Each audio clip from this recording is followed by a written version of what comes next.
Tonight, the secret war between Al-Qaeda and U.S. intelligence which led to 9/11.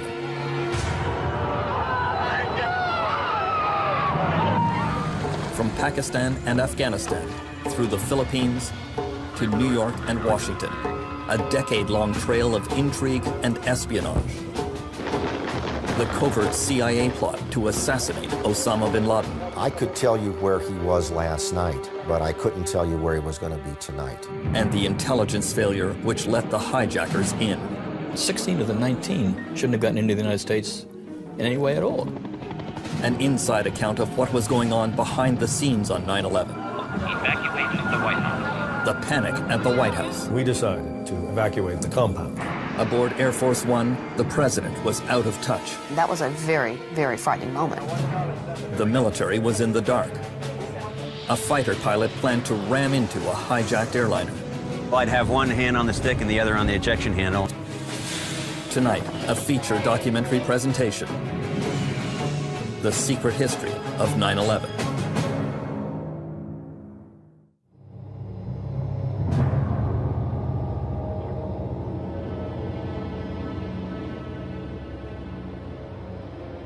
The long road to 9/11 begins 8.5 years earlier on February 26, 1993, when an unremarkable motorcade makes its way through the streets of New Jersey, just across the Hudson River from Manhattan. In the lead is a Ryder rental van. The driver is Ramzi Youssef, a Pakistani who had claimed refugee status in the United States. In the back of the van are 500 kilograms of high-grade liquid explosives. This is the first attack on the World Trade Center, and it is very nearly foiled because of the incompetence of the plotters.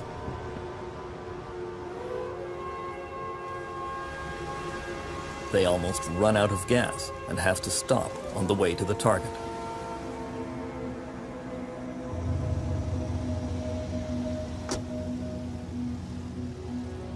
A Jersey City police patrol happens by and takes an interest in them.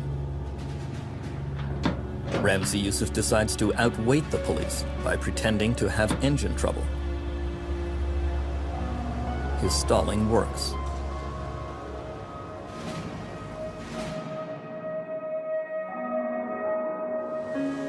Just before noon, the motorcade enters the basement garage of the World Trade Center, and the van is parked near a pillar of the North Tower. Youssef lights 4 separate 20-foot fuses. He wants to make sure there is no failure. The bombers make their escape. The fuses will take 12 minutes to carry the fire to the blasting caps. The first Muslim extremist attack in the United States occurs at 12:17 p.m.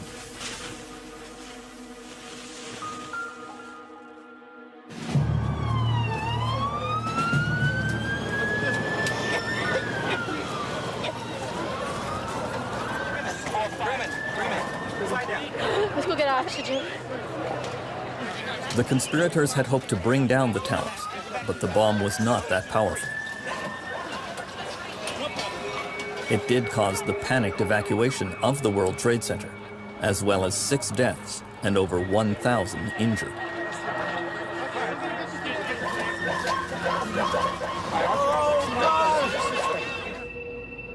The van was quickly traced to a circle of Islamic militants who frequented a mosque in Brooklyn. Police began making arrests. Most of the suspects had come to the United States as immigrants from all over the Muslim world. They were not previously associated with any identifiable terrorist organization. The investigation was followed closely at the White House by the man who served as head of counterterrorism in both the Clinton and Bush administrations. Richard Clarke wondered if some new multinational terrorist group could be responsible. The FBI and CIA could not answer the question. And they implied that these were just people who all coincidentally hated the United States and somehow, somewhere had met. and decided, let's blow up the World Trade Center. And it just seemed incredible. And what we said to them at the time was, what are you telling us? This is a pickup basketball game? You know, a bunch of people who hate the United States from half dozen countries coincidentally bump into each other somewhere and you don't know where, and sit around smoking the hookah and saying, let's blow up the World Trade Center? It didn't make any sense. The FBI established that the mastermind of the World Trade Center bombing was Ramzi Yousef. Minutes after the attack, he had sent a message to the New York Times claiming the bombing was in retaliation for American support of Israel and oppression of the Palestinian people. Then he left New York on the evening flight to Pakistan. Investigators lost his trail for almost 2 years. The next time Ramzi Yousef turned up was in the Philippine city of Manila.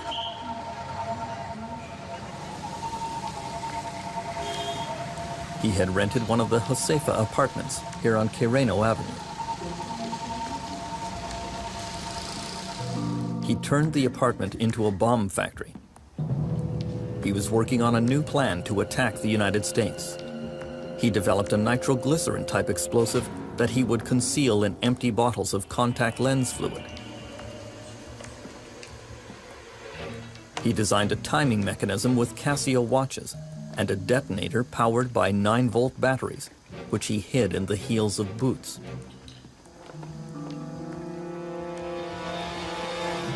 All this was to sneak explosives onto airplanes, and Yousef decided to test out his plan on a Philippine Airlines flight on December 11, 1994. He had no trouble passing his small test bomb through security at the Manila airport.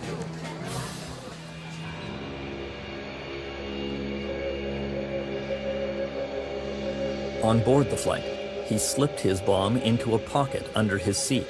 Then he got off the plane at its next stop. The flight continued on to Japan.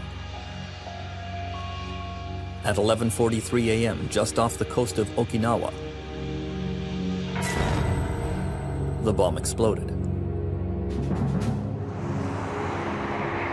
Luckily, the pilots were able to make an emergency landing. 1 passenger was killed. 10 were injured. Investigators like Philippine Police Superintendent Sonny Razon were baffled. At that time, it was a big question mark. Even the authorities in Japan had difficulty piecing it together. But we know at the time that there was a bomb sneaked into the aircraft, but who did it, why, that was left hanging. The answer soon emerged. Less than a month later, there was an accident at Ramzi Yousef's Manila apartment.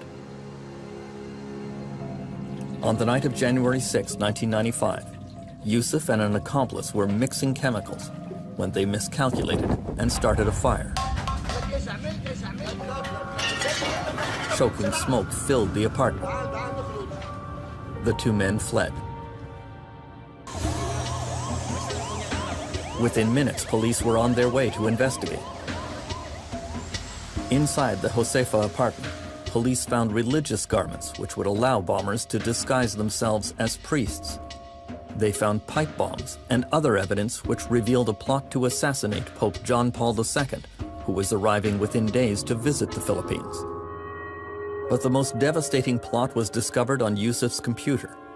Codenamed Bojinka, it was a complicated scheme that showed how a team of operatives could simultaneously bomb a dozen U.S. airline flights from Asia to the United States.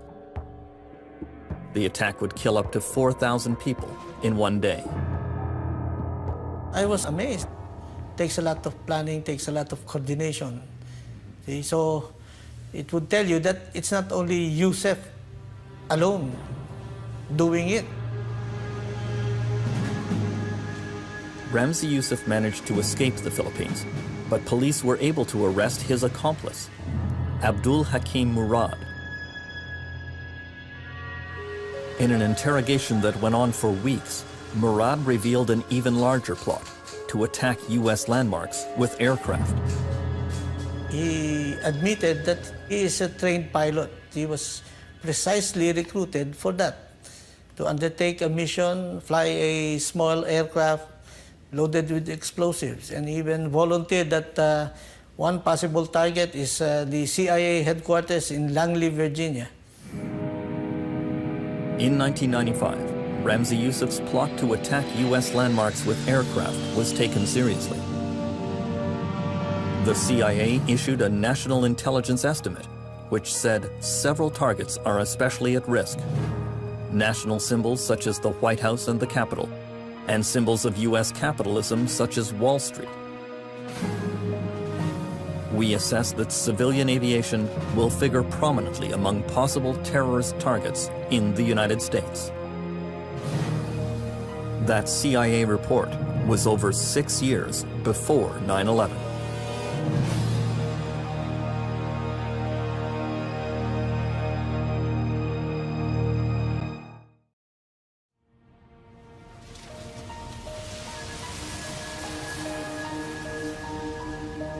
In January 1995, the investigation of the first World Trade Center attack made a major breakthrough. Philippine police discovered a fingerprint in the bomber's Manila apartment. It was traced to Ramzi Yousef, who had escaped back to Pakistan. Now, however, he was the target of a worldwide manhunt directed from the White House. So when we put together the fact that the man who had been the ringleader of the World Trade Center attack in '93 was now planning to bomb American aircraft with these sophisticated bombs in '95, we thought, my God, this guy is the real thing. He's a major threat, and it's him personally involved in these things. We have to find him. In Pakistan, the manhunt for Ramzi Yousef intensified. Aircraft dropped 37,000 matchbooks, which featured his picture, and a $2 million reward for information leading to his arrest. It worked. On February 7, 1995, Ramzi Yousef was arrested in Islamabad. He had been betrayed for money by one of his accomplices. Yousef was picked up in Pakistan by a U.S. military plane. The flight back to the United States would take 26 hours. The FBI did not want to touch down in any country that could challenge its jurisdiction over Ramzi Yousef, and so the plane was refueled numerous times in the air.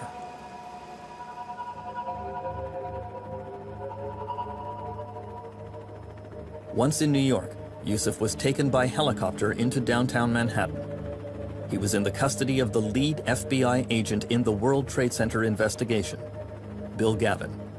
New York just looked beautiful that night. Crystal clear, crisp, lights twinkling, and as, of course, we had him with the hood on. And as we come down the river, we took the hood off and get to about 34th Street, where the Empire State Building was out on one side. I said to him, look straight ahead, see that Ramzi? The trade centers are still standing there, aren't they? In his little accent, he said, they wouldn't be if I had enough money and enough explosives. Right up to that moment, the bravado was incredible. Yousef was sentenced to 240 years in prison. He gave only one interview to the Arabic newspaper Al Hayat.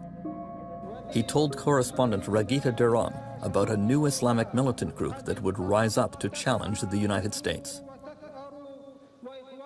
He was speaking about a network, an international network, a network all over different countries, different nationalities. Eventually I said, my goodness, he was talking about Al-Qaeda. He was telling us a lot about Al-Qaeda. Ramzi Yousef might have given some key clues about Al-Qaeda and its intentions, but few in the US government were listening. Thomas Kane, the chair of the National Commission investigating 9/11, says that American authorities made a grave mistake by not pursuing Yousef's backers. They felt they had their man. We had caught Yousef, and he was the mad bomber, as far as we were concerned. He was the one who tried to blow up, who the World Trade Center 1. He was the one who tried to do the Bajinka plot. He was the one who tried to get the Pope and blow him up. He was the one who wanted to get the president when he was in the middle and blow him up. I mean, this was a one-man squad to try and blow up people.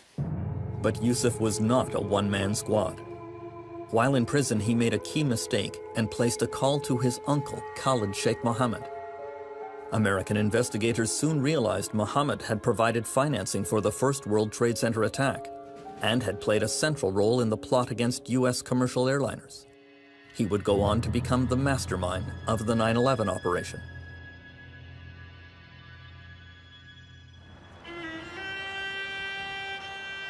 In 1995, Khalid Sheikh Mohammed had taken refuge in the Persian Gulf state of Qatar.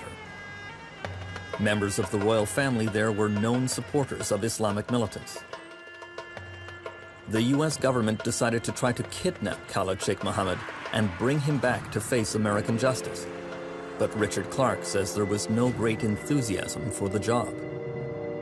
So we asked CIA if they could go into Qatar without the permission of the local authorities and secretly snatch this guy. Didn't seem like a big request. Well, it turned out it was. CIA, after a lot of analysis, came back and said, no, they couldn't do it. They didn't have the capability. It flabbergasted me. And we then turned to the military and said, well, can you go in and snatch him? And they came back with a plan that was akin to the invasion of the country. I mean, it wasn't a small 12-person unit jumping out of a couple of Chevy Suburbans. It was something that even the Qataris would have seen coming. So we were somewhat stuck. And we escalated this so that it was discussed at the cabinet level. The Clinton cabinet decided to appeal directly to the Emir of Qatar for assistance in the arrest and extradition of Khalid Sheikh Mohammed.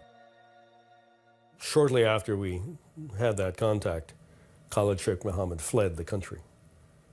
So it does seem that someone in the Qatari government, even though we tried very hard to restrict the information to senior levels of the government, somebody tipped him off and he got away.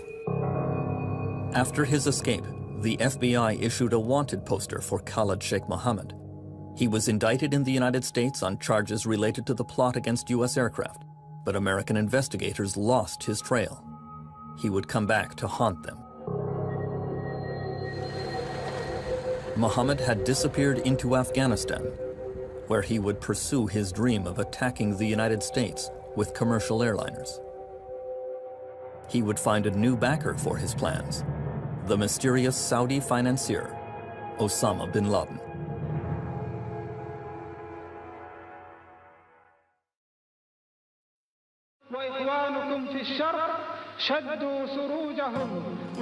Osama bin Laden came to the attention of U.S. intelligence agencies during the investigation of the first World Trade Center bombing. His name appeared on a list of suspects who might have financed the operation. At the time, bin Laden had taken up residence in Sudan, under the protection of the Islamic fundamentalist regime there. I think I probably heard about Osama bin Laden in 1993 for the first time. And the CIA, whenever it reported about activities of a man named Osama bin Laden, would say Osama bin Laden, comma, terrorist financier, comma. And we began asking in 1994, let's take a closer look at this guy, because his name pops up in a lot of places. He may be doing more than just writing checks.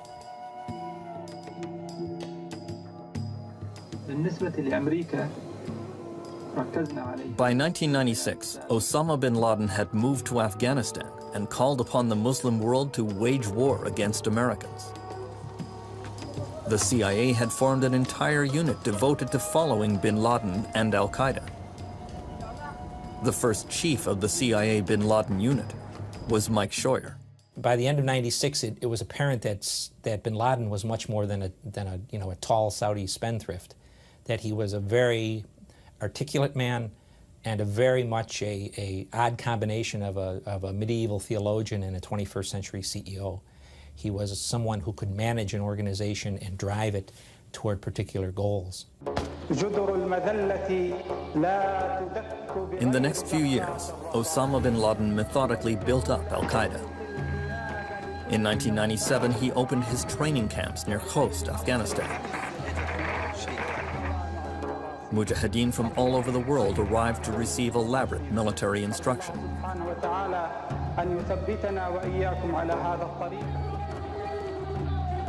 Bin Laden invited journalists and camera crews to visit his camps, and he even demonstrated his prowess with an AK-47 assault rifle. In May 1998, Osama bin Laden called a press conference to announce he was joining forces with the Egyptian group Islamic Jihad. Pakistani journalist Rahimullah Yousafzai traveled to Afghanistan to attend that press conference. We spent about 5 hours with him. We interviewed him. In this press conference, he announced the creation of the International Islamic Front for Jihad against the US and Israel. And he said that al-Qaeda was merging in this front that very day. Bin Laden published a 12-page declaration of war against the United States. The CIA Bin Laden unit was impressed. It was a learned document. It wasn't a wild man saying, I declare war against you. It was a very reasoned document. And I think that's what caught the eye of most of the people who were working against bin Laden, that this guy is something different than we have seen before. How was it received in Washington? It was blown off. Yeah, you know, bin Laden and what power is going to declare war on the United States? By 1998, there was a new power allied with bin Laden. The Taliban had seized control of Afghanistan and were imposing draconian religious laws on the population. Mullah Omar, the reclusive head of the Taliban, protected bin Laden as a guest in his country, but even he worried that al-Qaeda was becoming a state within a state. Mullah Omar called me from Kandahar saying, were you in this press conference in Khost with bin Laden? I said, yes. He said, how did you go there? I said, we were taken by a Kashmiri Mujahideen group. We were smuggled across the border. He said, did you have visa? I said, no. And he said, how come he gave a press conference in my country? He said, there can be only one ruler of this country. It's either me or bin Laden. Just 20 kilometers outside Kandahar, Afghanistan, is a former agricultural compound named Tarnak Farm. American bombing reduced it to rubble after 9/11, because for 4 years, this was the home of Osama bin Laden. He moved in here at the insistence of Mullah Omar, who wanted to keep a closer eye on him. In 1998, the US Central Intelligence Agency started tracking bin Laden. The CIA used satellite photography and local spies to follow his every move. It's an exaggeration, but he was almost like a blue-collar guy. He'd get his lunch pail in the morning and leave Tarnak Farm and drive up to Kandahar and check on his businesses and have lunch and deal with Mullah Omar and come back at the end of the day. The CIA developed a plan to arrest bin Laden and bring him to the US to stand trial. A team of Afghan commandos was hired for the operation. In charge was the CIA's station chief in Islamabad, Gary Schroen. So the plan would have called for about 35 or 40 of these Afghan fighters to sneak into the camp. We knew the 3 houses that bin Laden owned and personally, and then he had his wives stationed in it. He rotated between those 3 houses when he was there. So we would attack those 3 houses, trying to do it with the minimum amount of noise or whatever, grab him, and then they had a way of, there was a culvert that ran under the wall, and take him out that way.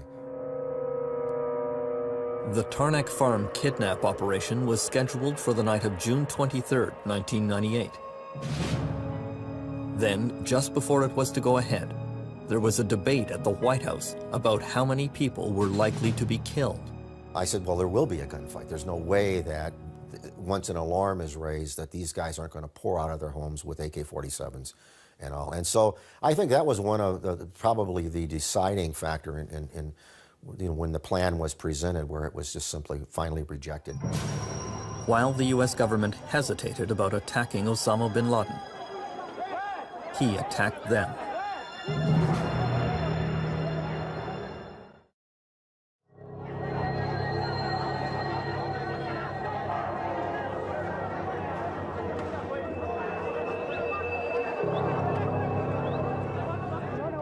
On August 7, 1998, the U.S. African embassies in Dar es Salaam and Nairobi were almost destroyed by truck bombs. 224 people died, including 12 Americans. Over 5,000 were injured. The investigation led straight to Osama bin Laden. In the Situation Room at the White House, Clinton's national security team decided to hit back with cruise missiles. The CIA had received information that bin Laden would be meeting other al-Qaeda leaders at one of his Afghanistan training camps on August 20th, 1998.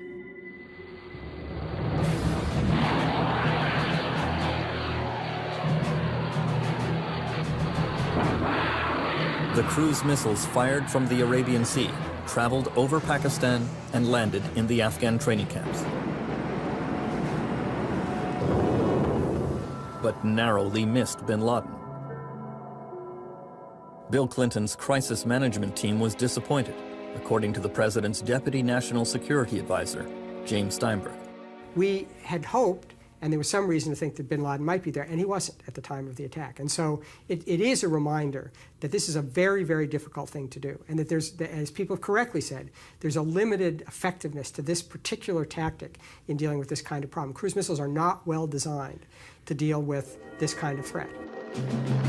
After the failure of the cruise missile attack, President Clinton reversed his position and authorized the CIA to kidnap Osama bin Laden. But now it would be more difficult.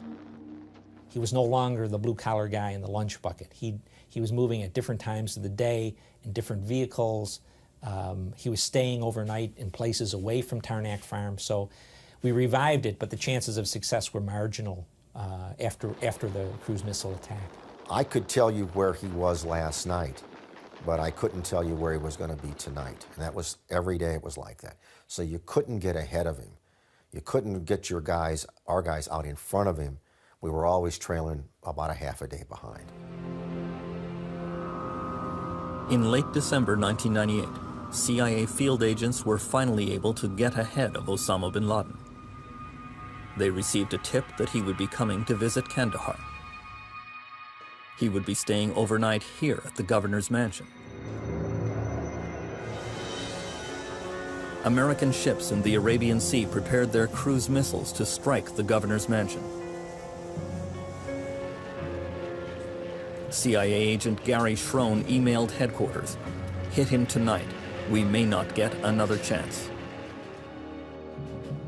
At the White House, the military doubted the intelligence and estimated that a cruise missile strike would kill or injure over 200 people. In the end, the attack was canceled. It struck me as rather insane, frankly. They decided not to attack bin Laden because he was in a building in fairly close proximity to a mosque, and they were afraid that some of the shrapnel was going to hit the mosque and somehow offend the Muslim world, and so they decided not to shoot on that occasion. And that's the kind of reason for not shooting that the policymaker, anyway, came up with endlessly.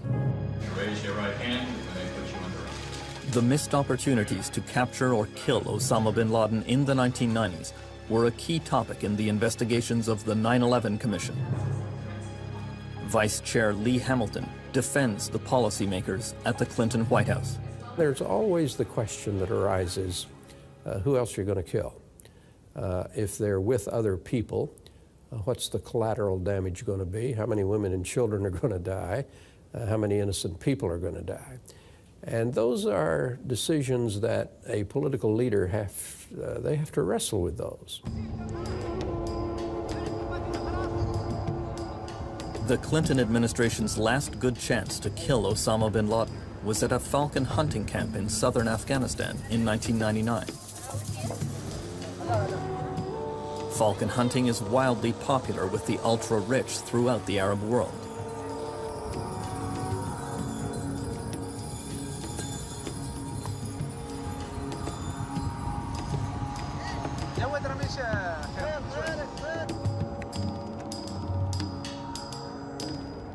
The CIA followed bin Laden to the camp and determined that he was going to stay for a few days.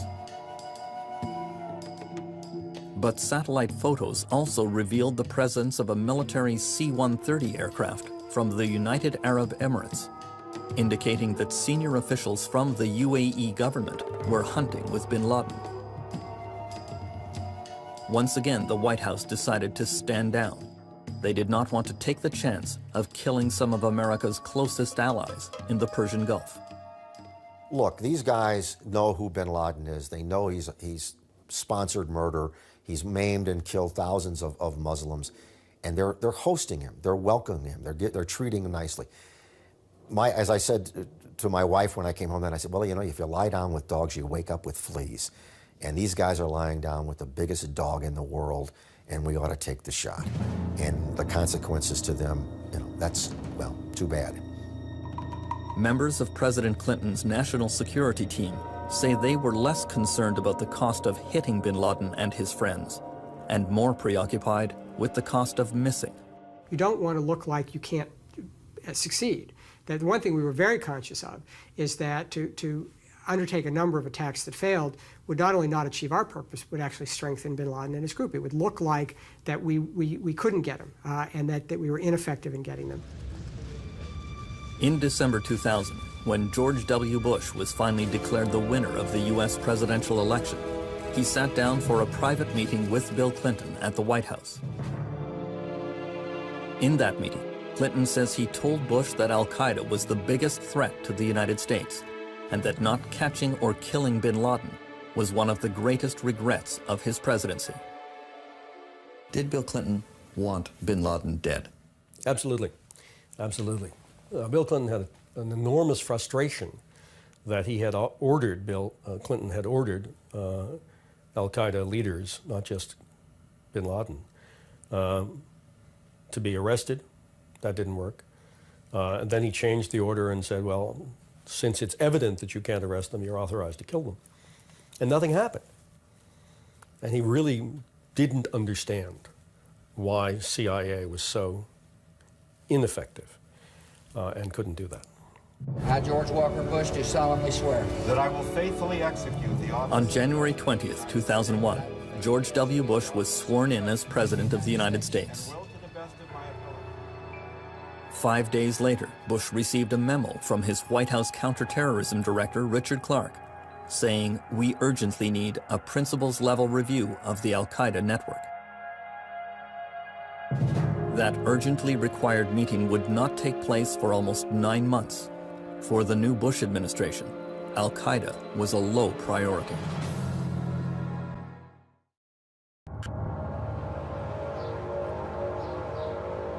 In the months leading up to 9/11, while the White House and the CIA were not paying much attention, Osama bin Laden pressed ahead with his preparations to attack the United States.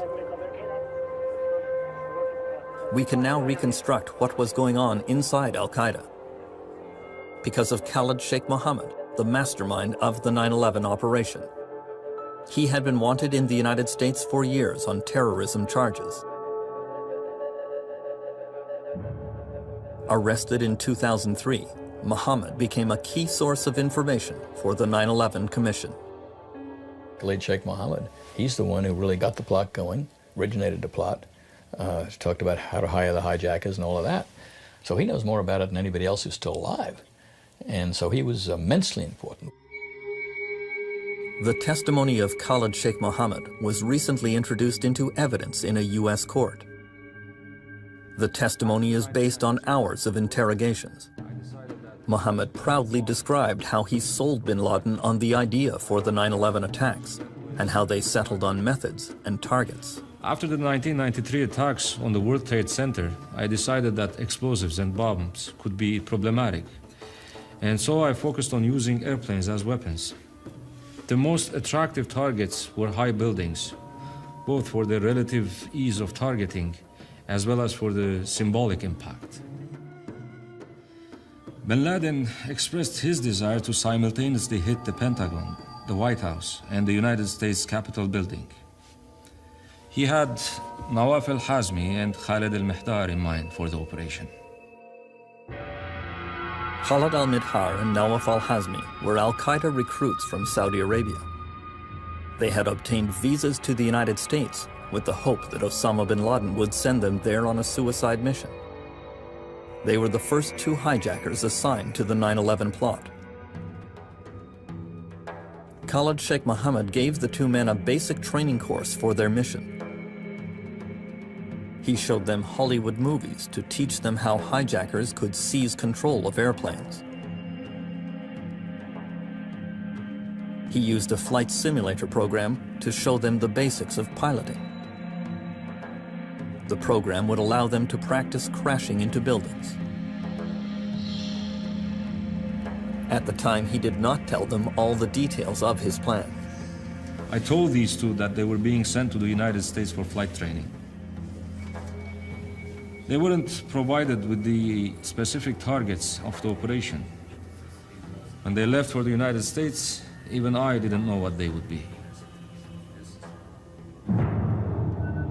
Khalid al-Mihdar and Nawaf al-Hazmi became the focus of the greatest intelligence failure in U.S. history because American agents had been following them almost 2 years before 9/11.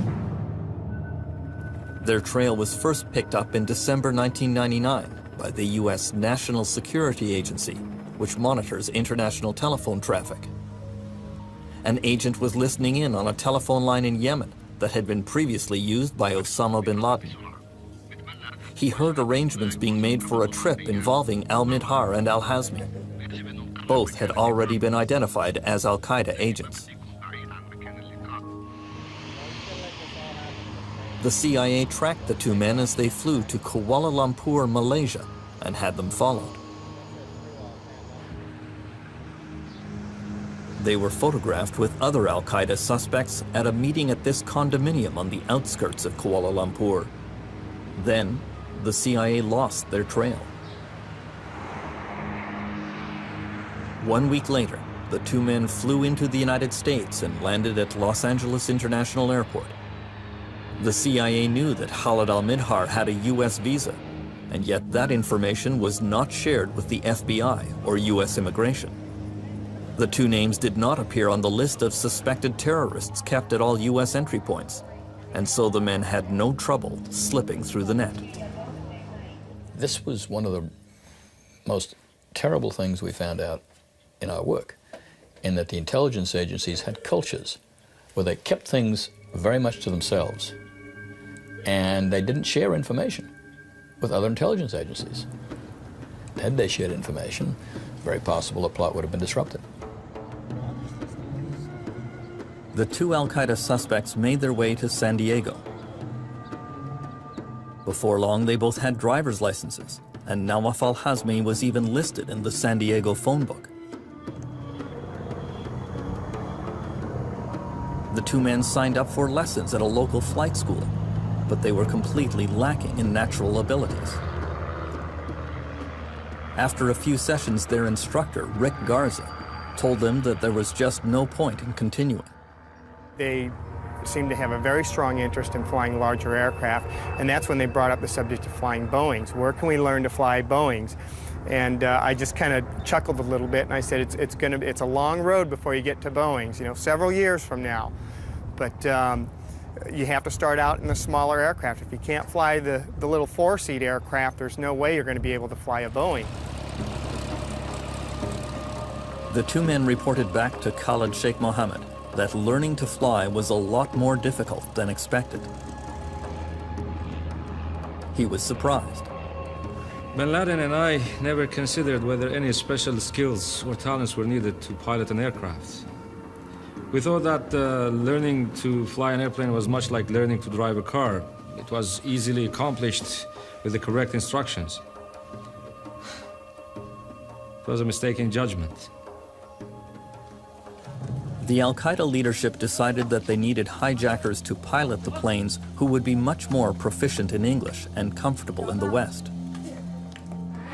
University students Muhammad Atta, Zayed Jarrah, and Marwan al-Sheikhi had just shown up in Afghanistan to train for jihad and were immediately assigned to the 9/11 operation. Another recent al-Qaeda recruit, Hani Hanjour, was already trained as a pilot. I wanted Hanjour to pilot the plane that would strike the Pentagon, given that the Pentagon would be a tough target because it is not a tall building. I figured that Hanjour would be the best qualified of the pilots.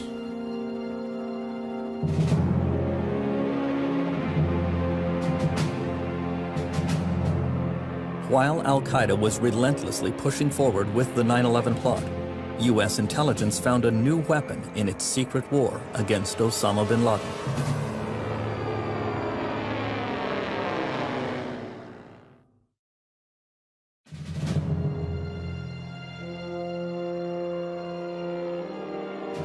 A year before 9/11, a new American weapon appeared in Afghanistan that could have dealt al-Qaeda a mortal blow.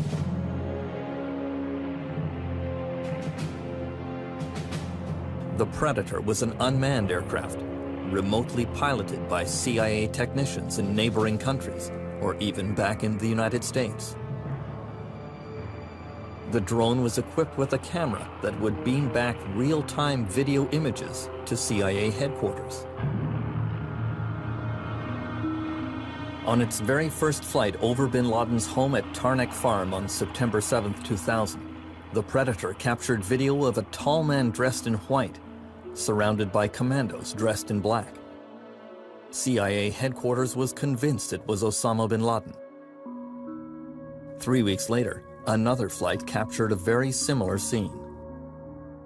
I was able to see the film at headquarters after the fact, and so it was a great step forward. And then there was a lot of talk about arming the Predator so that we could actually launch missiles against a target once we spotted it. And that took a while to develop that capability.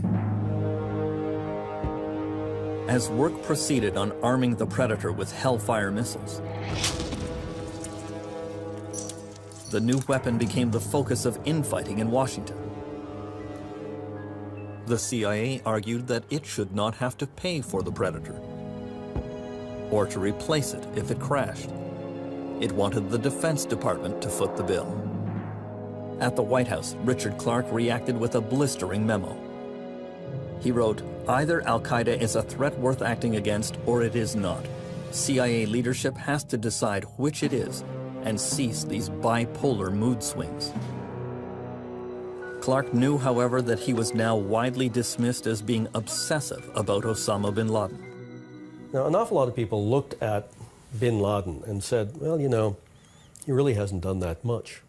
Prior to 9/11, people thought that. They said, well, on one day he attacked 2 embassies and 17 Americans were killed. And on another day he attacked a U.S. destroyer and 19 Americans were killed. But all told, the number of Americans killed by bin Laden was, less than 50 over the course of a decade. And some people said, 50 Americans die every time we have a 3-day weekend in holiday crashes. Get a grip, Dick. Get perspective. This is not a big threat. Meanwhile, in Afghanistan, Osama bin Laden took a personal role in training the men who would become the so-called muscle hijackers on 9/11, the men who would storm the cockpit and control the passengers. We instructed the muscle hijackers to focus on seizing the cockpit first, and then worry about seizing control over the rest of the plane. They did not learn the full details of the operation, including the fact that the planes they hijacked would be flown into buildings until they reached the United States in the spring and summer of 2001. The muscle hijackers began arriving in the United States. Many of them were allowed through immigration, despite incomplete travel documents that should have kept them out. 16 of the 19 shouldn't have gotten into the United States in any way at all, because there was something wrong with their visas, something wrong with their passports. They should have simply been stopped at the border. That was 16 of the 19. Obviously, if even half of those people had been stopped, it never would have been a plot. In the spring and summer of 2001, U.S. intelligence began hearing chatter about the 9/11 plot. A CIA informant reported that Osama bin Laden was interested in using commercial pilots as terrorists. On June 22nd, the Federal Aviation Administration issued a bulletin to airlines warning of a possible hijacking plot by Islamic terrorists. On June 25th, there was a threat advisory to all government agencies warning about the high probability of imminent spectacular terrorist attack by Al-Qaeda. The Deputy Secretary of State saw all of those warnings. Richard Armitage. There were a lot of reports in the early summer of 2001 that the terrorists were planning something. It was unknown. There was one speculation that airplanes could be used. And I remember George Tenet, the then director of CIA, running around town pounding on desks saying, something's going to happen. I don't know when and where, but it's going to happen. Perhaps the biggest warning came directly to the president.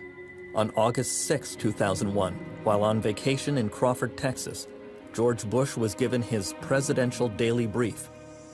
The headline is stark: Bin Laden determined to strike in U.S.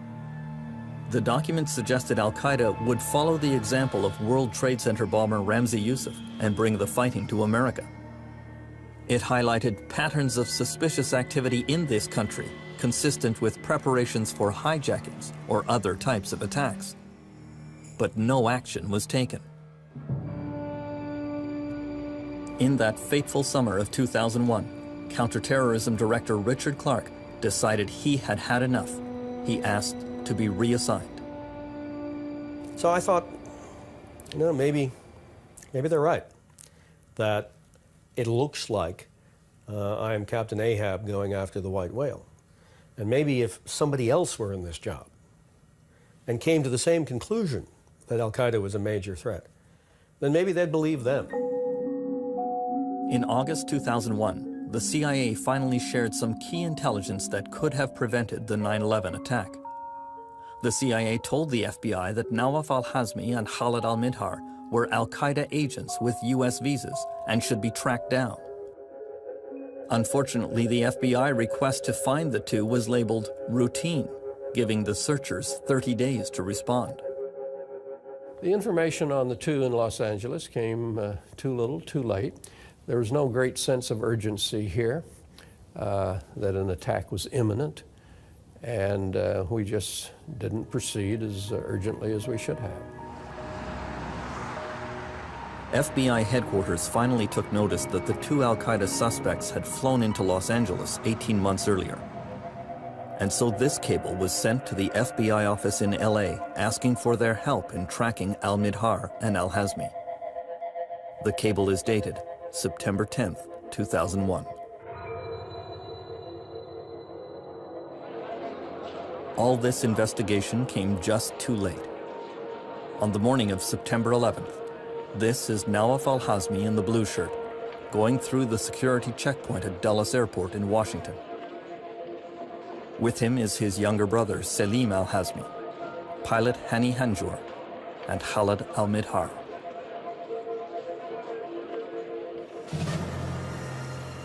They are boarding American Airlines Flight 77, the plane they would soon hijack and crash into the Pentagon. The intelligence failure was now complete, and the most devastating terrorist attack in U.S. history was underway.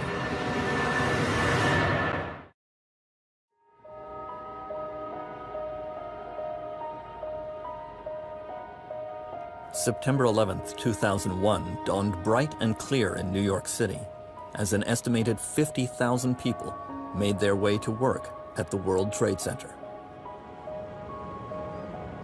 It was a beautiful day too in Boston, where American Airlines Flight 11 took off from Logan Airport at 7:59 a.m.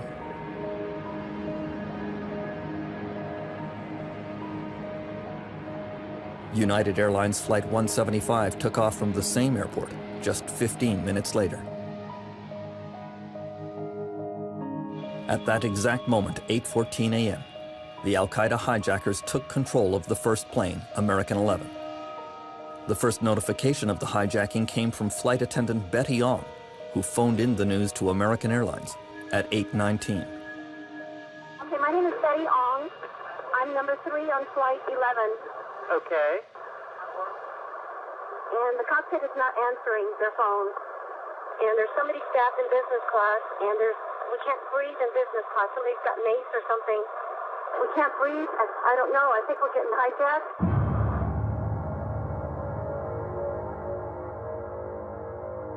On September 11th, the United States had a series of protocols for how to handle an airplane hijacking and involved the U.S. military. The system failed at almost every turn. Here was the first failure. The U.S. military would not hear about this hijacking for 18 crucial minutes. Civilian air traffic controllers found out about the hijacking when they first heard the voice of Al-Qaeda pilot Mohammed Atta in control of American 11 at 8:24 a.m. We have some planes. Just stay quiet and you'll be okay. We're returning to the airport. Nobody move. Everything will be okay. If you try to make any move, you'll danger yourself and the airplane. Just stay quiet.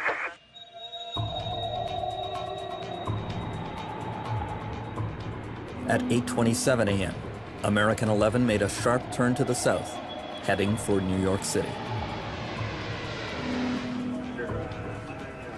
It took another 10 minutes before air traffic controllers in Boston finally notified the military.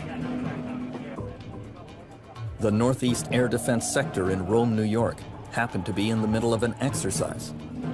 Hi, Boston Center, Team U. We have a problem here. We have a hijacked aircraft headed towards New York, and we need you guys we need someone to scramble some F-16s or something up there to help us out. Is this real world or exercise? No, this is not an exercise manifest. The U.S. military immediately called on the nearest fighter pilots to help out. At Otis Air Force Base in Cape Cod, Timothy Duffy and Daniel Nash were on call. We got a phone call at 8:37, gave us a heads up that there was a possible hijacking. I had a radio, or brick, in my pocket, so when it said Alpha Kilo 1 and 2 suit up. So that was for me and Nasty to go throw on our G-suits and grab our helmets and harnesses and all that.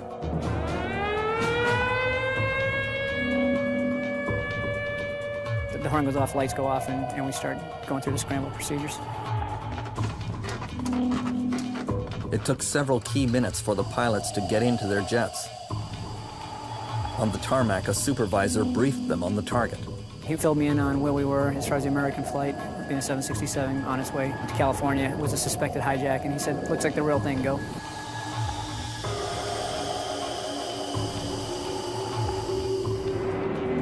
In the next few minutes, hijackers took control of the second plane, United 175, and turned it towards New York City. The Air Traffic Control Command Center in Herndon, Virginia, was still looking for the first hijacked plane. Operations Manager Ben Sliney. While we were trying to locate Flight 11, American 11, the last report I had was some 30 miles north of New York City. New York Center was asking planes to look for it and couldn't see it, and I figured we'd try to get the people on the ground, the towers in the area, the police departments, anyone we could get to give us some information on where this flight was. At 8:46 a.m., American 11 came in low over New York City and hit the North Tower of the World Trade Center.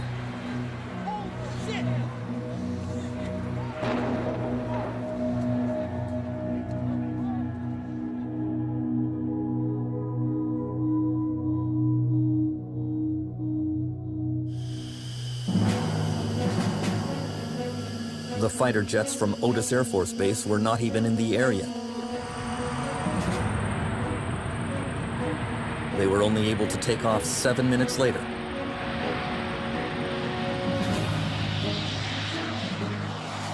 It would take them 32 minutes to reach New York. They're heading right down Long Island, basically, just offset a little bit over the water. And I just left it in full afterburner the whole way, trying to get there as quick as I could.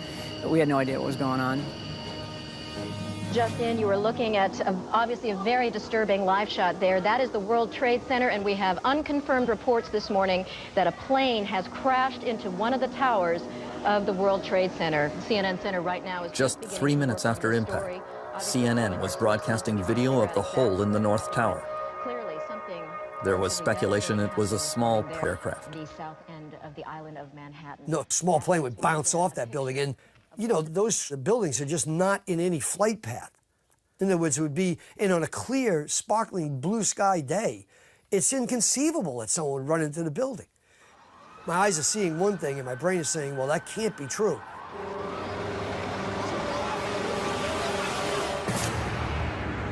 It was only at 8:55 a.m. that New York Air Traffic Control realized that the second aircraft had been hijacked. They phoned in a warning to the Air Traffic Control Command Center. Confusion reigned. We have several situations going on here. It's escalating big time. And we need to get the military involved with this. We're involved with something else. We have other aircraft that may have a similar situation going on here. The responsibility to notify the military of what was going on in the skies on September 11th belonged to FAA headquarters in Washington, D.C. I do know that all the information was being relayed to headquarters, and at least as far as we were concerned, it should have been, and we thought it had been, given to the military at each juncture. As it turned out, precious minutes would go by before anyone called the military about the second hijacked plane. New York air traffic controllers were busy tracking United 175 as it lost altitude and circled New York. I'm just out at 9,500, 9,000 now. Do you know who he is? We don't know who he is. We're just picking him up now. All right, heads up, man. It looks like another one. All right. We knew that the aircraft was rapidly approaching New York City from New York Center, that it was diving and coming fast towards the city. That much we knew. Beyond that, it happened within a minute or two. I think it was all over.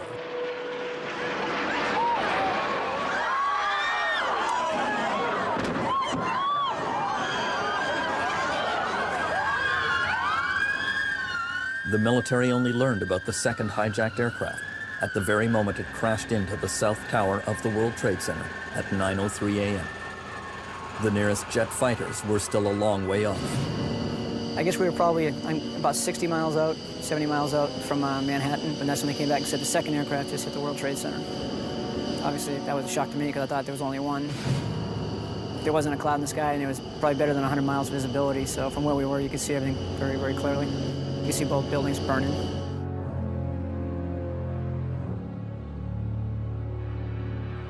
Officers at the Northeast Air Defense Sector had still not heard from FAA headquarters. At 9:08 a.m., Mission Crew Commander Kevin Nassipany began improvising the air defense of North America. This is what I foresee that we probably need to do. We need to talk to FAA. We need to tell them if this stuff's going to keep on going, we need to take those fighters, put them over Manhattan. That's the best thing. That's the best play right now. There were a lot of things going through my mind, whether I was going to have to force aircraft down, was I was going to have to shoot it down. My whole goal is to stop what was happening.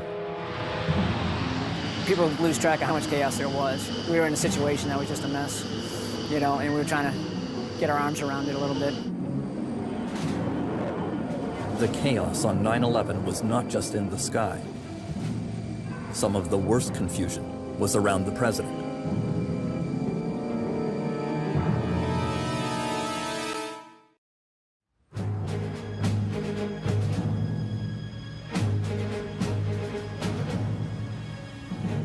Another huge command and control failure on 9/11 was on the political side. The president, of course, was visiting a school in Florida that morning.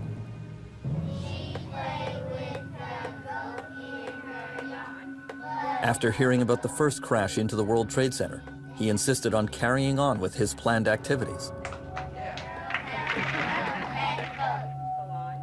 At 9:05 a.m., his chief of staff, Andrew Card, told him the second plane had hit the second tower, that America was under attack. He famously did nothing for almost 7 minutes.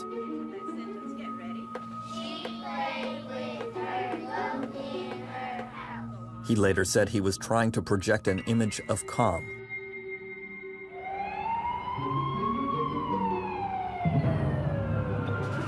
Meanwhile, at the White House, there was total confusion. Counterterrorism Director Richard Clarke arrived at the mansion at the same time as news of the second plane hitting. He realized the president was not there and went immediately to the office of the vice president. The vice president asked, "What do you think's going on?" And I said, "It's pretty clear to me when two buildings get hit simultaneously, more or less simultaneously, by two large aircraft. This is a terrorist attack, and which means it's Al-Qaeda because no other terrorist organization has that kind of capability and intent." I also suggested to him it wasn't over, and the president was 1,000 miles away. The president was now in an adjacent classroom with his staff, watching the events in New York on television. He was on the phone with the White House. We asked the president to stay away, not to return to Washington, because as far as we were concerned, Washington could be a combat zone. And the last thing in the world we wanted was the president to fly into a place that was about to blow up. The story of what went on behind the scenes with the president that day is still filled with mystery and controversy. Bush made his first televised statement to the nation at 9:30. Ladies and gentlemen, this is a difficult moment for America. And then his Secret Service bodyguards were supposed to whisk him away to Air Force One. Unfortunately, it turns out that the motorcade sped off in the wrong direction.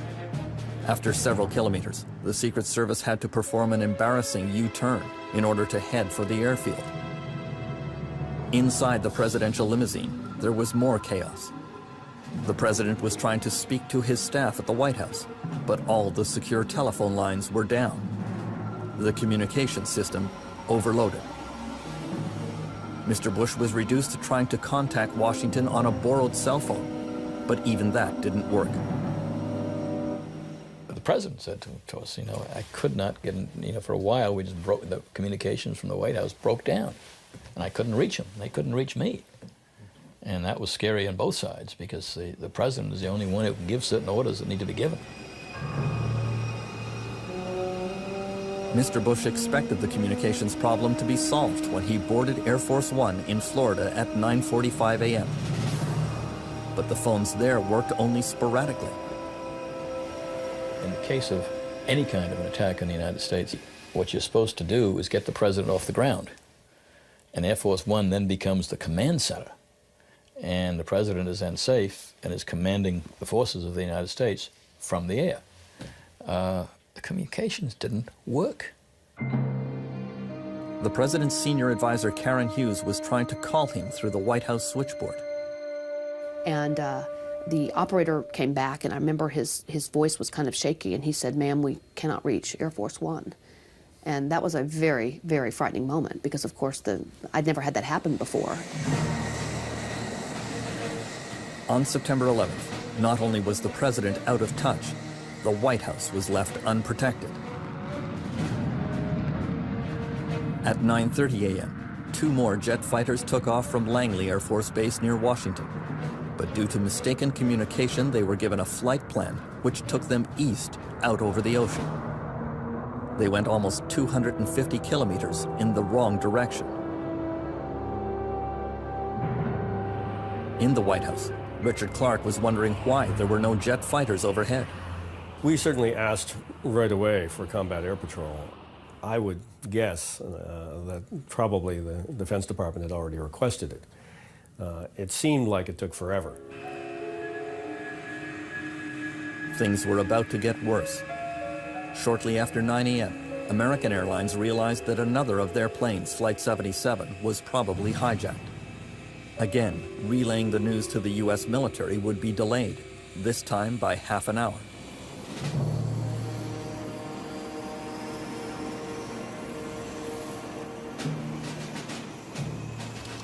Lieutenant Colonel Steve O'Brien of the Minnesota Air National Guard happened to be in the Washington area that day. He took off from Andrews Air Force Base at 9:30 in a C-130 cargo plane. Unaware of what was going on, he was pointing out the sights of the national capital to his crew. Then air traffic controllers asked him to look out for the American Airlines plane. In fact, the hijacked aircraft was about to collide with him. At that time, we had been converging to the point where he had started to roll up into about a 45-degree bank turn and was almost filling up our entire windscreen. It was fairly close. I'd say, within a half mile or so. Then maybe 5-10 seconds later, they came back and asked us if we still had them in sight, and if we did, they'd like us to follow the aircraft. And that was strange because I've never, in 20-some years of flying, have I been asked to follow an aircraft, especially a commercial aircraft.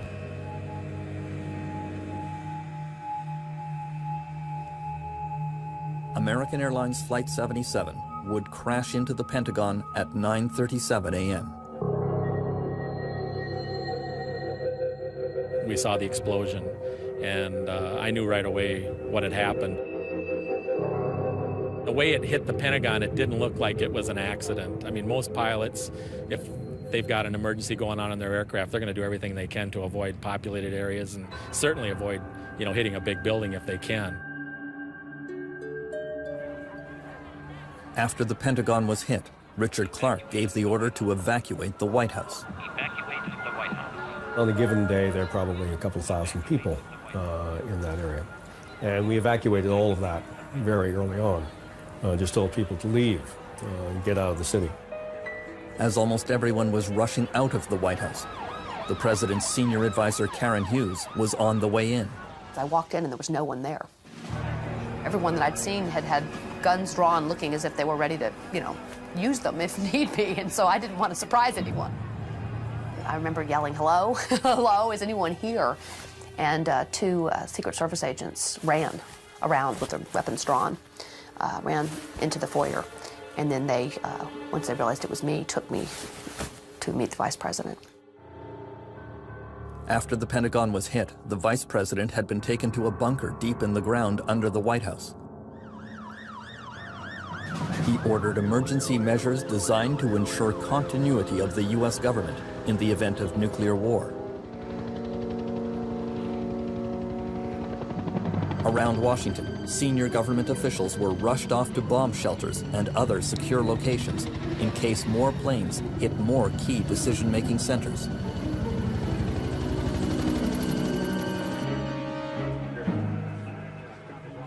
At 9:42 a.m., the senior air traffic controller in the United States ordered that all planes land immediately at the nearest airport, a high-risk procedure that had never been attempted. Someone did say, are you sure you want to do that? But at that point, I knew that's what I wanted to do. And I felt we had to do something to change the texture of the whole thing occurring. And at least this would separate the good guys from the bad, and what was left up there would have the military to deal with. But the military had no plan to deal with the last hijacked flight on September 11th. United 93.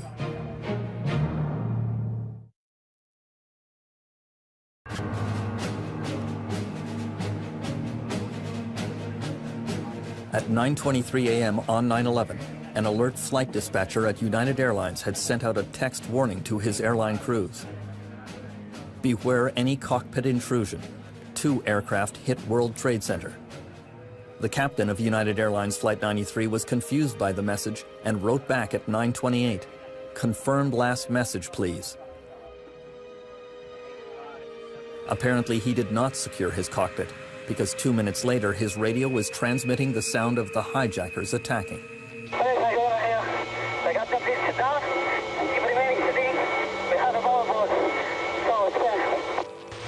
United 93, understand, got a bomb on board, go ahead. Air traffic controllers realized immediately that United 93 had been hijacked, but again, incredibly, no one advised the military. United 93 turned and aimed at Washington. One of the aircraft that looked like it was hijacked appeared to be heading on a line toward Washington. And so the meeting was being interrupted every few minutes with word of where that aircraft was and how far out it was. And it really did look at one point as though an aircraft was coming straight to the city. FAA headquarters officials were supposed to notify the military, but staff members there were recorded dithering about the hijacked United flight. They're pulling Jeff away to go talk about United 93. Do we want to think about scrambling aircraft? Oh, God, I don't know. That's a decision somebody's going to have to make probably in the next 10 minutes. Everybody just left the room. Apparently, there was only one person at FAA headquarters who was authorized to call in the military. Ben Sliney was told that no one could find that person. I said something like, that's incredible. There's only one person. There must be someone designated that, or someone who will assume the responsibility of issuing an order. We were becoming frustrated in our attempts to get some information on what was the military response. United 93 crashed into a field in Pennsylvania at 10:03 a.m. It was brought down by the heroic actions of its passengers, who prevented it from slamming into Washington. The military only found out about the hijacked flight after it had already crashed. United 93, have you got information on that yet? Yeah, he's down. He's down? Yes. When did he land? Because we had confirmation. He did not land. Oh, he's down? Yeah, somewhere up northeast of Camp David. Northeast of Camp David. That's the last report. They don't know exactly where. In New York, at 1 minute before 10 o'clock, the unthinkable happened.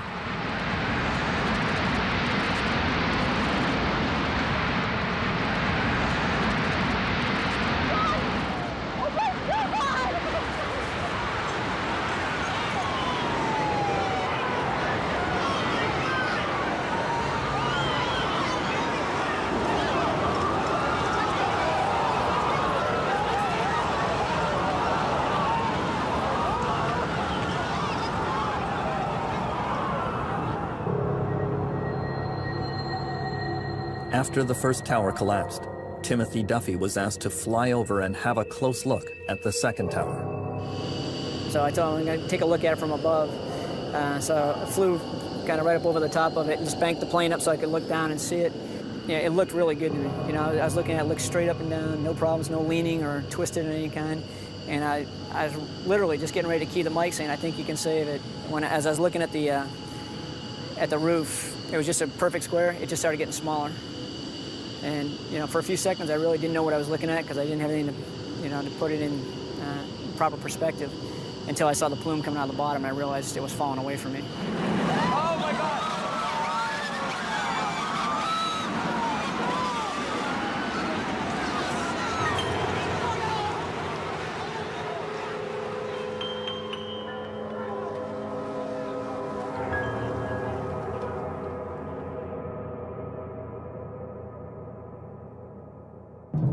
To this day, it is unclear who was really giving the most critical orders on 9/11. The most controversial question regards the order to shoot down commercial airliners if they were hijacked, an order which could have killed hundreds more innocent people. The 9/11 commissioners have suggested that the president and the vice president have not been forthcoming about that issue, and that the truth has yet to be revealed. The record shows that between 10:10 and 10:15 in the White House bunker, the vice president was asked if military pilots could shoot down any hijacked aircraft headed for Washington. He immediately gave the order. The problem is that only the president had the authority to do so. Later, both Mr. Bush and Mr. Cheney claimed to the 9/11 Commission that the president actually gave the shoot-down order about 15 minutes earlier, but the White House call records do not support their claim. Is it clear to you who gave that order? No, it is not clear to me who gave that order. And why? How is it we don't know that? Because the principals haven't said. The president and the vice president are the only ones that can clarify that completely, and we just don't know what happened there. The other astonishing fact about the shoot-down order is that it was never relayed to the fighter pilots who might have carried it out.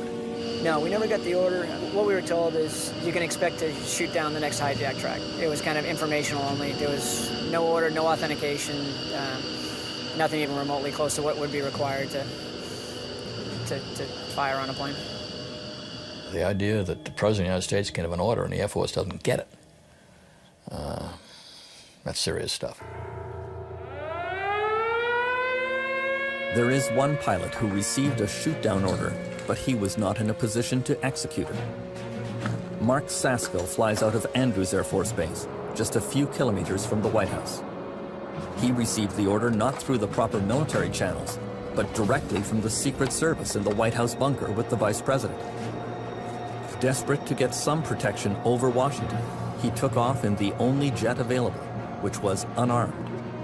If he encountered a hijacked aircraft, his plan was to ram it with his F-16 and try to eject at the last minute.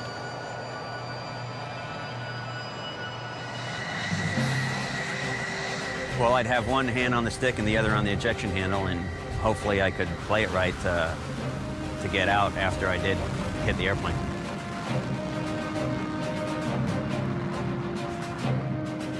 Basically, I'd try and swing my wing into his, again, knock the engine pod off, or cut the wing if I could get going fast enough. And I wouldn't use my fuselage to do that, but pretty soon after that, my aerodynamic capabilities would be destroyed, and then if I could have ejected, I would have.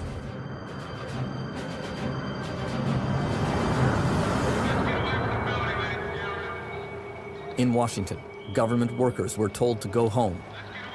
Many employees at the Central Intelligence Agency did not appreciate that order. And when there's a crisis, an embassy is attacked or whatever, there's rioting, we go out and seek the crisis. We don't run away from it. At the Air Traffic Control Command Center, the staff watched the amazing sight of every single aircraft over the United States landing at the nearest airfield, all following the command of Ben Sliney. There were some 4,300 or so planes. They were all landed 2 hours and 20 minutes, I think.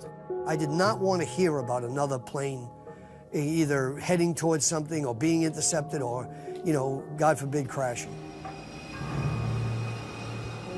In the afternoon, the president landed at the Offutt Air Force Base in Nebraska.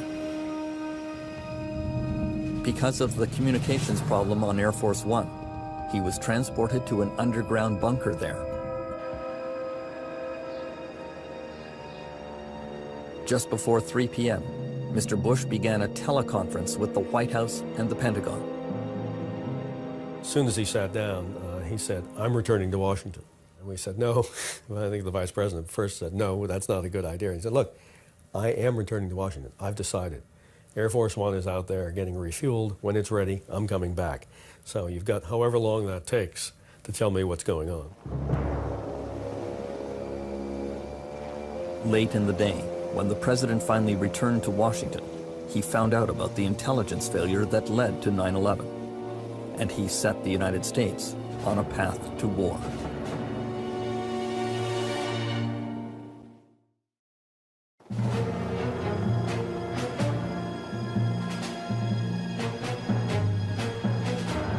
When the president arrived back at the White House on September 11th, he was told that the FBI had identified the names of 2 known al-Qaeda agents, Khalid al-Midhar and Nawaf al-Hazmi, on the passenger list of the plane that hit the Pentagon. Now, the president became aware that night that there had been a mistake involving CIA and FBI and their sharing of information. He had the same attitude that I did, which was outrage. I was flabbergasted. I couldn't imagine that the FBI knew the names of people in this country who were al-Qaeda. And yet these people were allowed to get on airplanes under those names, not using false identity. I was just mind-boggled. Why hadn't the FBI told the Transportation Department that they were looking for these people? Why weren't they on the do not board list? Well, on 9/11, that wasn't the day or the time to spend a lot of effort trying to answer that question. That same afternoon, Ben Sliney discovered that FAA headquarters had issued a terrorist hijack alert 3 months earlier. He was shocked.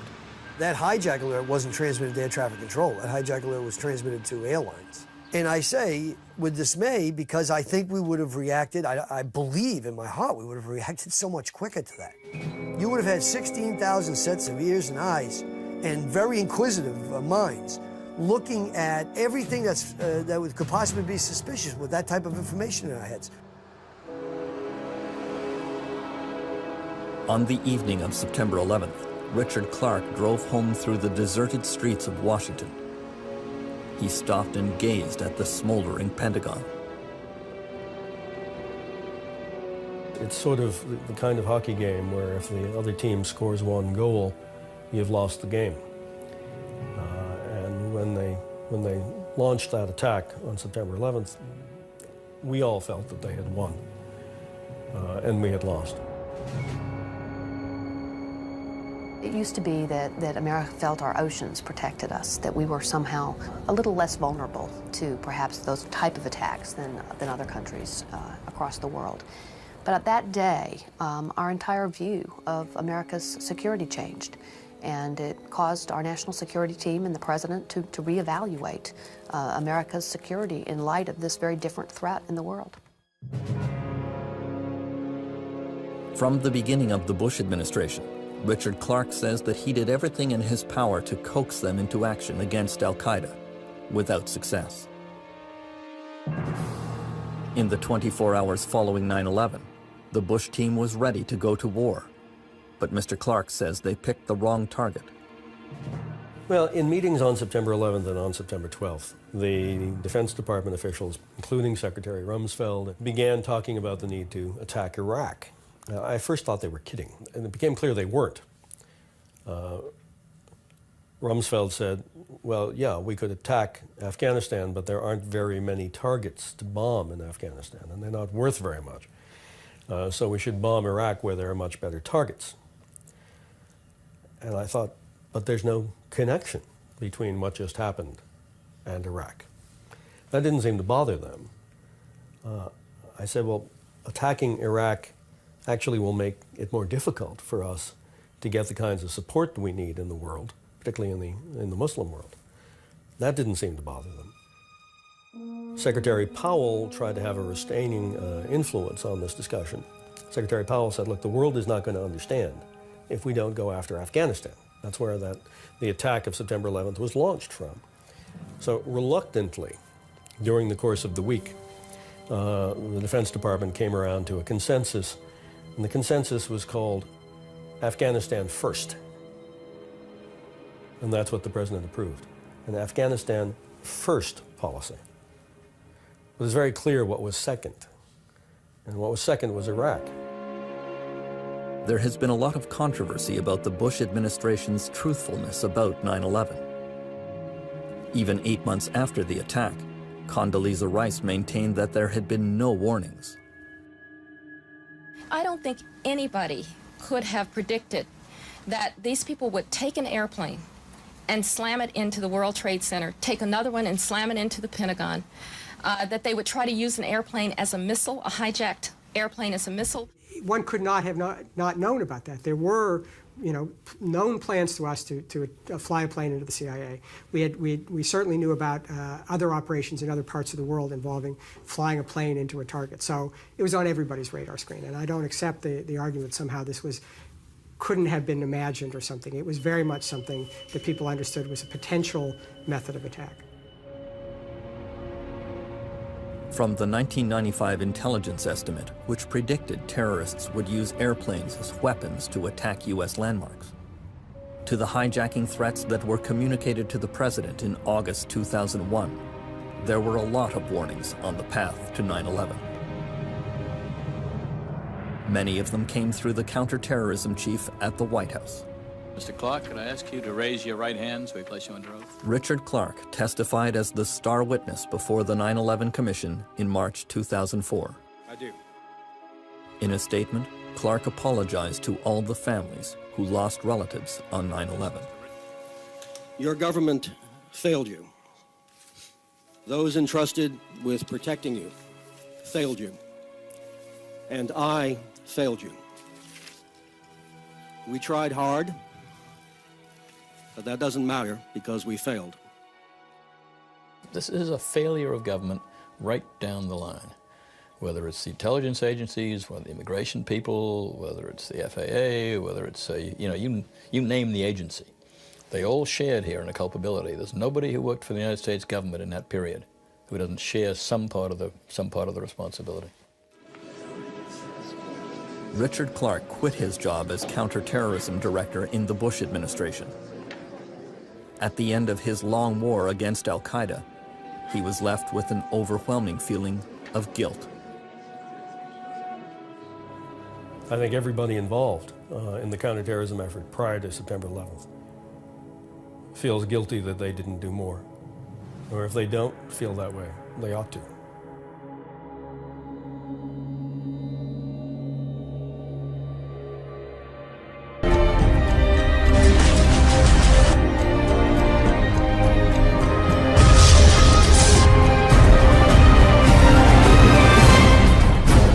Attendant Sonny Razon were baffled. At that time, it was a big question mark. Even the authorities in Japan had difficulty piecing it together. But we know at the time that there was a bomb sneaked into the aircraft, but who did it, why, that was left hanging. The answer soon emerged. Less than a month later, there was an accident at Ramzi Yousef's Manila apartment. On the night of January 6, 1995, Yousef and an accomplice were mixing chemicals when they miscalculated and started a fire. Choking smoke filled the apartment. The two men fled. Within minutes, police were on their way to investigate. Inside the Josefa apartment, police found religious garments which would allow bombers to disguise themselves as priests. They found pipe bombs and other evidence which revealed a plot to assassinate Pope John Paul II, who was arriving within days to visit the Philippines. But the most devastating plot was discovered on Yousef's computer. Codenamed Bojinka, it was a complicated scheme that showed how a team of operatives could simultaneously bomb a dozen U.S. airline flights from Asia to the United States. The attack would kill up to 4,000 people in one day. I was amazed. Takes a lot of planning, takes a lot of coordination. See, so it would tell you that it's not only Yousef alone doing it. Ramzi Yousef managed to escape the Philippines, but police were able to arrest his accomplice, Abdul Hakim Murad.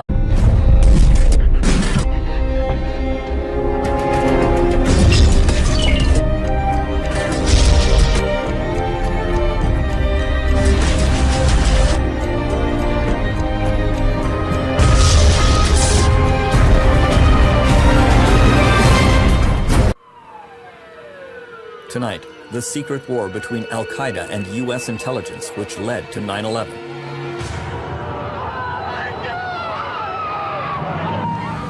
From Pakistan and Afghanistan, through the Philippines, to New York and Washington, a decade-long trail of intrigue and espionage.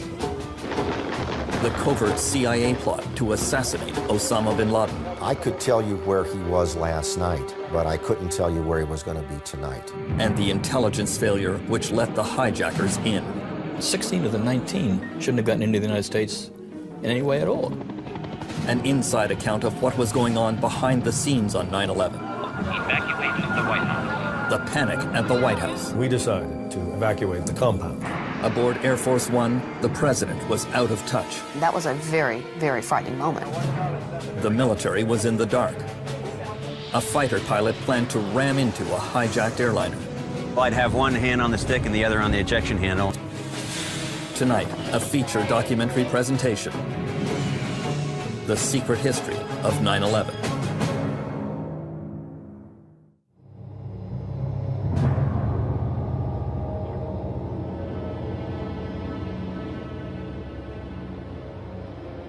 The long road to 9/11 begins 8.5 years earlier on February 26, 1993, when an unremarkable motorcade makes its way through the streets of New Jersey, just across the Hudson River from Manhattan. In the lead is a Ryder rental van. The driver is Ramzi Yousef, a Pakistani who had claimed refugee status in the United States. In the back of the van are 500 kilograms of high-grade liquid explosives. This is the first attack on the World Trade Center, and it is very nearly foiled because of the incompetence of the plotters.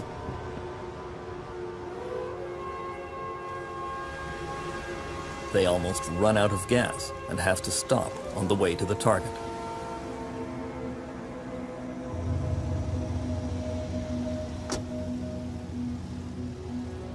A Jersey City police patrol happens by and takes an interest in them. Ramzi Youssef decides to outweight the police by pretending to have engine trouble. His stalling works.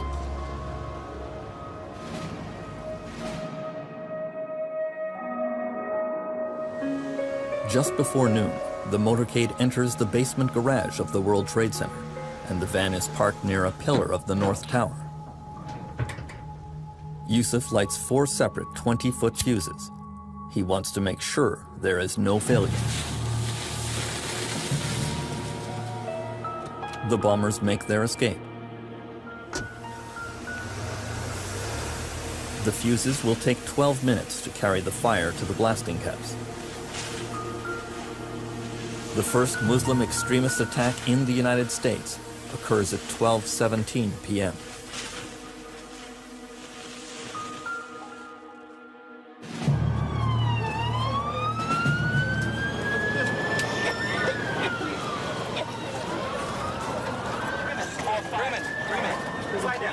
Let's go get oxygen. The conspirators had hoped to bring down. Investigators lost his trail for almost 2 years. The next time Ramzi Youssef turned up was in the Philippine city of Manila.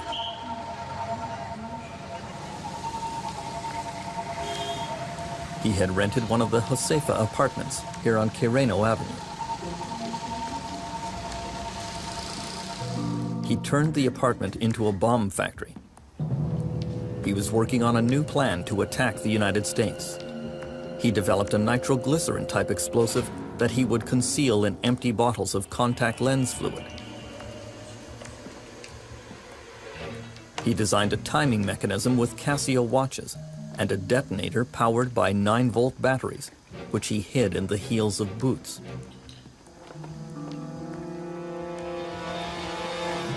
All this was to sneak explosives onto airplanes, and Youssef decided to test out his plan on a Philippine Airlines flight on December 11, 1994. He had no trouble passing his small test bomb through security at the Manila airport.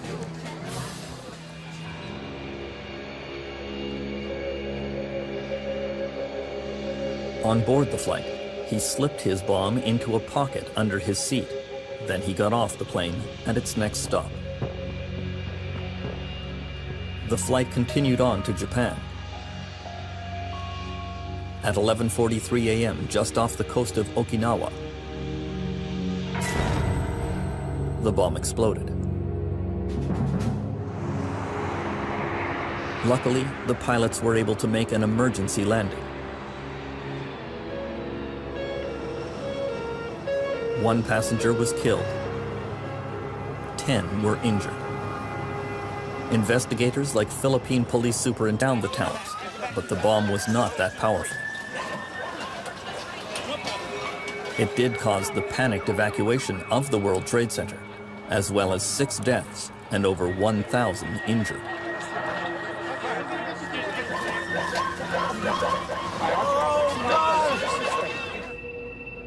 The van was quickly traced to a circle of Islamic militants who frequented a mosque in Brooklyn.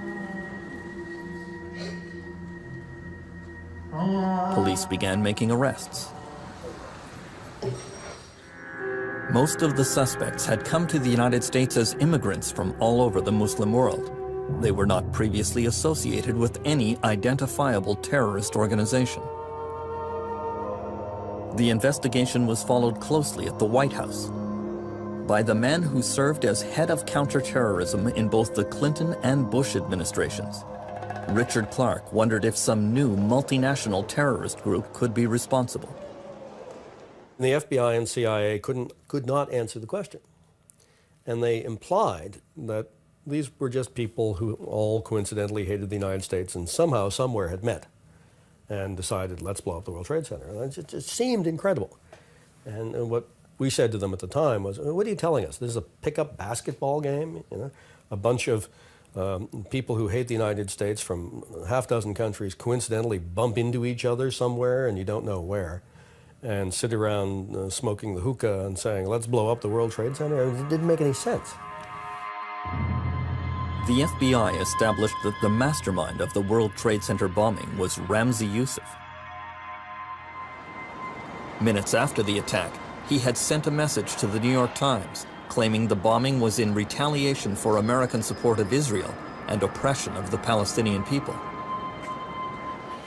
Then he left New York on the evening flight to Pakistan.